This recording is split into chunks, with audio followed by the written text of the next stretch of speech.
स्वागत है आपका अनऑफिशियल कार्यालय में।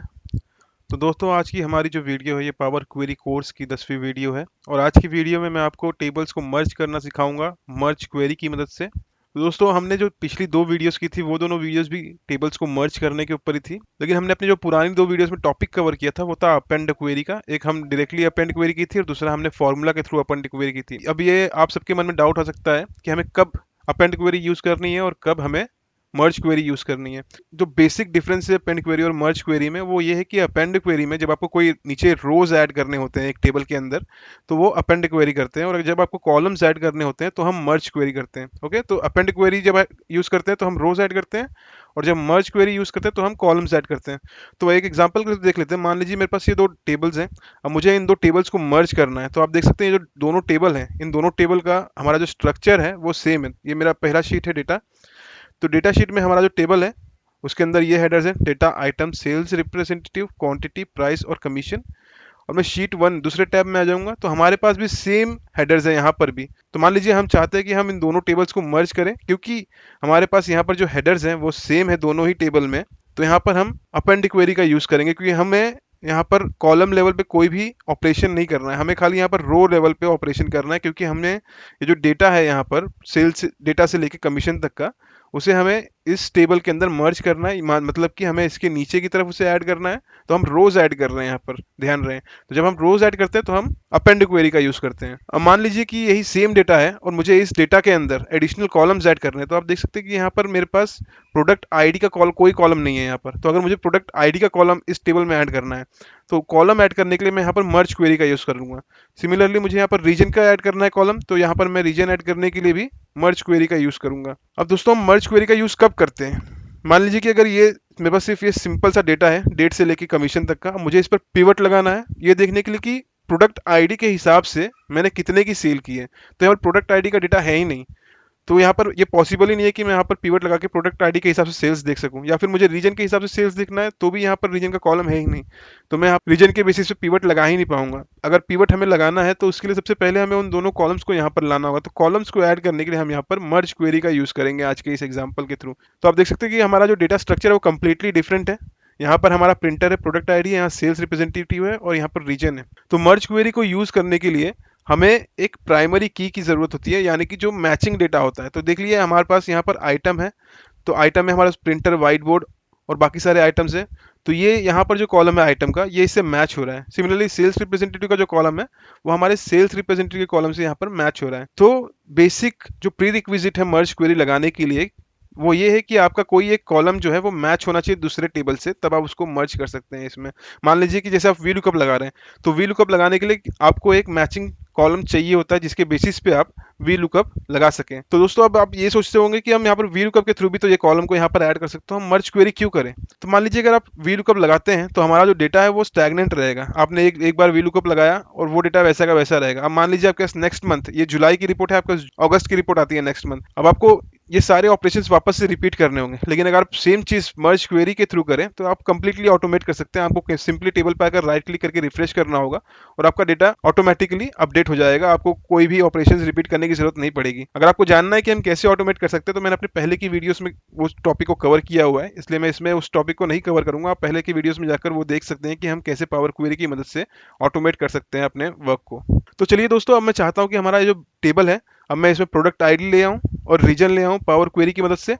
तो देखते हैं कि अब वो कैसे कर सकते हैं। तो मैं अपने टेबल पे कहीं पे भी क्लिक कर दूंगा, अपने मेन टेबल के ऊपर आकर फिर हम डेटा में आ जाएंगे। तो डेटा में आकर हम फ्रॉम टेबल रेंज के ऊपर क्लिक कर देंगे। फ्रॉम टेबल और रेंज के ऊपर क्लिक करने के बाद हमारे पास पावर क्वेरी एडिटर ओपन हो जाएगा कुछ इस तरह से। और पावर क्वेरी एडिटर में हमारा जो डेटा है जो जिसे हमने सिलेक्ट किया था वो यहाँ पर लोड हो जाएगा। तो अभी डेटा ओपन होने के बाद आप चाहें तो इसे ट्रांसफॉर्म कर सकते हैं या फिर इसी तरह से इसके ऊपर एक कनेक्शन बिल्ड कर सकते हैं। तो मैं आपको बताऊं हम कनेक्शन कैसे और क्यों बिल्ड करेंगे। उससे पहले एक सबसे बेस्ट प्रैक्टिस जो मैंने आपको बताई थी पावर क्वेरी में ये है कि आप डेटा जब भी पावर क्वेरी में ओपन करें तो अपने डेटा टाइप्स को अपडेट कर लें।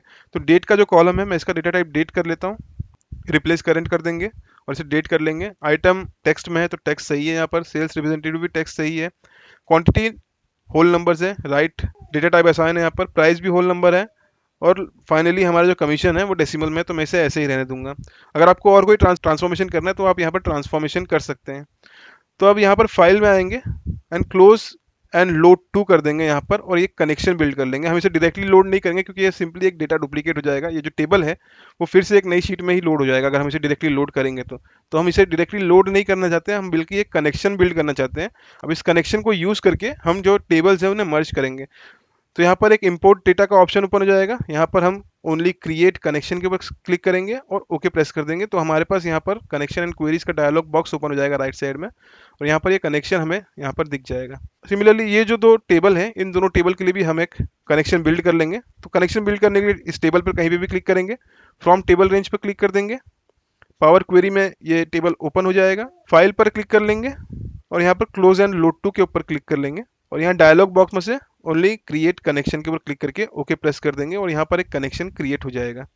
अब लास्ट टेबल पर आ जाएंगे, इसे भी सिमिलरली हम फ्रॉम टेबल रेंज पर जा करके एक कनेक्शन में कन्वर्ट कर लेंगे। फाइल में आ जाएंगे, क्लोज एंड लोड टू पर क्लिक करेंगे, डायलॉग बॉक्स से ओनली क्रिएट कनेक्शन पे क्लिक करके ओके प्रेस कर देंगे, और हमारे पास ये तीसरा कनेक्शन भी ओपन हो जाएगा। तो दोस्तों अब हमने इस कनेक्शन को बिल्ड कर लिया हुआ है। अब इस कनेक्शन की मदद से हम इन टेबल्स को मर्ज करेंगे। अब उसे कैसे करेंगे, हम पहले तो डेटा पर आ जाएंगे, गेट डेटा में आ जाएंगे, यहाँ पर कंबाइन क्वेरीज का ऑप्शन मिल जाता है, यहाँ पर मर्ज में आ जाएंगे। तो दोस्तों जैसे कि हम यहाँ पर कॉलम्स को ऐड करना चाह रहे हैं, प्रोडक्ट आईडी और रीजन को, तो इसलिए हम मर्ज पर आ जाएंगे। अगर हमें रोज ऐड करना होता तो हम अपेंड पे आते, तो हमें कॉलम्स ऐड करने हैं तो मैं मर्ज पर क्लिक कर दूंगा। यहाँ पर मर्ज क्वेरी का एक डायलॉग बॉक्स ओपन हो जाएगा। तो हम मर्ज क्वेरी में एट अ टाइम सिर्फ दो ही टेबल्स को मर्ज कर सकते हैं, अनलाइक अपेंड क्वेरी में जिसमें हम मल्टीपल टेबल्स को मर्ज कर पा रहे थे एक ही बार में। तो मर्ज क्वेरी में हम दो ही टेबल्स को कर सकते हैं एक बार में, तो हमें इसे दो बार करना पड़ेगा दो टेबल्स को मर्ज करने के लिए। तो हम पहले सेल्स डेटा जो हमारा मेन डेटा है उसे सिलेक्ट कर लेंगे यहाँ पर, और किसी और दूसरे टेबल को हम सिलेक्ट कर लेंगे, जैसे कि मैं प्रोडक्ट आईडी को सिलेक्ट कर लेता हूँ दूसरा टेबल। तो दोस्तों जैसे कि मैंने बताया था कि हमें यहाँ पर एक प्राइमरी की को चूज करना होता है, जो कि हमारा प्राइमरी डेटा होता है जो दोनों ही टेबल में कॉमन हो। जैसे कि हम वीलुकअप में एक कॉमन कॉमन कॉलम को सिलेक्ट करते हैं वीलुकअप लगाने के लिए, उसी तरह से हमें यहाँ पर एक कॉमन कॉलम सिलेक्ट कर लेना है। तो हमारा जो कॉमन कॉलम है वो है आइटम, तो मैंने दोनों टेबल में आइटम सिलेक्ट कर लिया है। अब यहाँ पर जॉइन काइंड का जो ऑप्शन आता है, यहाँ पर हमारे पास मल्टीपल ऑप्शन जाते हैं। तो आप यहाँ पर राइट साइड में ब्रैकेट में देख सकते हैं कि हर एक जॉइन का मतलब क्या है। तो लेफ्ट आउटर का मतलब होता है ऑल फ्रॉम फर्स्ट और मैचिंग फ्रॉम सेकंड, मतलब पहला जो टेबल है वहां से सारे आ जाएंगे और दूसरे में से सिर्फ मैचिंग कॉलम्स को वो पिक करेगा। तो हमें ये वाला चाहिए, तो मोस्टली आप लेफ्ट आउटर ही यूज करेंगे। बाकी सारे भी आप अगर यूज करना चाहे तो यूज कर सकते हैं, उसका जो मीनिंग है वो यहाँ ब्रैकेट में दिया हुआ है। तो अभी के लिए मैं टाइम ना वेस्ट करते हुए लेफ्ट आउटर को सिलेक्ट कर लेता हूँ, और यहाँ पर लास्ट में आप देख सकते हैं यहाँ पर हमें एक टिक मार्क आया हुआ है, द सिलेक्शन मैचेस 441 और 441 रोज। तो हमारा जो प्राइमरी टेबल है उसके अंदर 441 रोज है, और यहाँ का जो प्रोडक्ट आईडी डेटा है वो हमारे 441 से मैप हो रहा है। तो इसलिए हम इसे ओके प्रेस करेंगे। इसके बाद यहाँ पर पावर क्वेरी एडिटर ओपन हो जाएगा कुछ इस तरह से। तो पावर क्वेरी एडिटर में दोस्तों हमारे पास एक नया टेबल यहाँ पर आ जाएगा जो कि मर्ज वन है। तो ये अपने आप एक नाम दे देगा इसको, और इस क्वेरी का नाम भी मर्ज वन होगा, आप यहाँ राइट साइड में देख सकते हैं। तो हमारा जो टेबल है प्रोडक्ट आईडी वो यहाँ पर अब मैप हो चुका है। अब प्रोडक्ट आईडी जो हेडर है इसके बगल में हमें टू साइडेड एरो एक मिल जाता है, इस एरो को हम बोलते हैं एक्सपांड ऑप्शन। तो जैसे मैं इस पर क्लिक करूंगा तो मुझे यहाँ पर अवेलेबल कॉलम्स दिखा देगा ये अपने प्रोडक्ट आईडी में जो भी अवेलेबल है। तो हमें यहाँ से प्रोडक्ट आईडी सिर्फ पिक करना है। हमें आइटम तो ऑलरेडी यहाँ पर हमारे पास आइटम का कॉलम है, हमें सिर्फ प्रोडक्ट आईडी लाना था, इसलिए मैं प्रोडक्ट आईडी को चेक रखूंगा, आइटम को अनचेक कर दूंगा, और use original column name as prefix को अनचेक कर दूंगा। तो ये जो कॉन्सेप्ट है इसे अनचेक करने वाला, use original column name as prefix, ये मैंने अपने अपेंड क्वेरी के वीडियो में एक्सप्लेन किया था। अगर आपने वो वीडियो नहीं देखी तो आप जाके देख सकते हैं उस वीडियो में। तो ये कॉन्सेप्ट है जिसे मैंने के बेसिस पे मैंने इसे अनचेक किया था। तो इसे अनचेक करने के बाद ओके प्रेस कर देंगे, और यहाँ पर सिंपली हमारा प्रोडक्ट आईडी का जो कॉलम है वो लोड हो जाएगा। अगर आपको इसे आगे की तरफ मूव करना है प्रोडक्ट के बगल में, तो मैं इसे अपने आइटम नेम के बगल में इसे पेस्ट कर सकता हूँ कुछ इस तरह से, और इसके ऊपर कुछ भी अगर आपको एडिशनल ट्रांसफॉर्मेशन करने हैं तो आप यहाँ पर वो कर सकते हैं। क्लोज एंड लोड कर लेंगे तो एक नई शीट में हमारे पास ये मर्ज टेबल जो है वो अपीयर हो जाएगा कुछ इस तरह से। तो आप देख सकते हैं यहाँ पर आइटम के बगल में हमारे पास प्रोडक्ट आईडी का कॉलम ऐड हो चुका है, और हमारे टेबल का नाम जो है वो मर्ज वन है, जो हमारे क्वेरी का नाम था वही। अब मुझे इसमें रीजन का भी डेटा लाना है रीजन के टेबल में से, तो उसके लिए हम आ जाएंगे वापस से डेटा पर, गेट डेटा के ऊपर क्लिक करेंगे, कंबाइन क्वेरीज के अंदर दोबारा से मर्ज के ऊपर आ जाएंगे। मर्ज क्वेरी के डायलॉग बॉक्स में से हमारा मर्ज वन ऑलरेडी सिलेक्टेड है, दूसरे कॉलम में हम सिलेक्ट कर लेंगे रीजन, क्योंकि हमें रीजन लाना है यहाँ पर। अब हमारी जो मैचिंग वैल्यूज है वो सेल्स रिप्रेजेंटेटिव की है, दोनों कॉलम में हम सेल्स रिप्रेजेंटेटिव को सिलेक्ट कर लेंगे। जॉइन काइंड हम सेम रहने देंगे, लेफ्ट आउटर, और ओके प्रेस कर देंगे। पावर क्वेरी एडिटर ओपन हो जाएगा यहाँ पर। तो सिमिलरली हमारे पास यहाँ पर लास्ट में रीजन का एक कॉलम ऐड हो जाएगा। तो अगर मैं यहाँ पर टेबल जो लिखा हुआ है, अगर मैं टेबल पे सिंपली क्लिक करूँ तो ये हमें प्रीव्यू दे देगा कि उस पर्टिकुलर कॉलम में कौन सी वैल्यू हमारी मैच हो रही है। तो हमारा जो सेल्स रिप्रेजेंटेटिव है वो लॉरा है, और लॉरा जो है वो यूएस रीजन की है।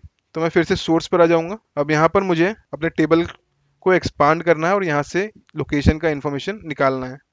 तो यहाँ से मैं सेल्स रिप्रेजेंटेटिव को अनचेक कर दूंगा, रीजन को चेक रहने देंगे, use original column name as prefix को अनचेक कर दूंगा और ओके प्रेस कर दूंगा, और इसे मैं इंसर्ट कर लूंगा सिंपली। और हमारा रीजन का डेटा यहाँ पर आ चुका है। इसे हम मूव कर लेंगे अपने सेल्स रिप्रेजेंटेटिव के बगल में, यहाँ पर इंसर्ट कर लेंगे और इसे हम रीनेम करके इसे नाम दे देंगे रीजन। एंटर प्रेस करेंगे और इंसर्ट कर लेंगे एक और स्टेप को। सिंपली यहाँ पर आकर क्लोज एंड लोड कर लेंगे तो हमारे पास एक और नई शीट ओपन हो जाएगी जो होगी मर्ज टू के नाम की। हमारा टेबल है वो कुछ इस तरह से लोड हो जाएगा। यहाँ पर हमारा रीजन का जो कॉलम है वो यहाँ पर ऐड हो चुका है सेल्स रिप्रेजेंटेटिव के बगल में। तो दोस्तों यहाँ पर हमने मर्ज वन और मर्ज टू दो शीट्स को ऐड कर लिया है। मैंने सिर्फ ये आपको दिखाने के लिए ऐड किया हुआ है। अगर आप नॉर्मल सिनेरियो में कर रहे हैं तो आप एक ही टेबल रखें, दो टेबल ना बनाएं। तो एक टेबल को सिर्फ रखने के लिए आपको जो मर्ज वन है इसे डायरेक्टली लोड नहीं कर, बल्कि इसे एक कनेक्शन में आपको कन्वर्ट कर लेना है। क्लोज एंड लोड टू करके आपको इसे कनेक्शन बिल्ड कर लेना है। उसके बाद इसमें रीजन का जो कॉलम है वो ऐड करना है और उसके बाद इसे आप डायरेक्टली लोड करेंगे यहाँ पर। तो उससे आप ये जो दो शीट्स हैं उसे अवॉइड कर सकते हैं। तो आपको एक रियल सिनेरियो में इस तरह से काम करना है इस डेटा पे। तो दोस्तों ये थे कुछ सिंपल से डिफरेंसेस अपेंड और मर्ज क्वेरी के। उम्मीद है कि आपने इस वीडियो से कुछ नया सीखा होगा। अगर आपको ये वीडियो अच्छी लगी तो इस वीडियो को लाइक करें, मेरे चैनल अनऑफिशियल कार्यालय को ऐसे ही वीडियोस के लिए सब्सक्राइब करें। आपको इस शीट की लिंक मेरे वीडियो के डिस्क्रिप्शन बॉक्स में मिल जाएगी। आज के लिए बस इतना ही, मिलते हैं नेक्स्ट वीडियो में। Thank you.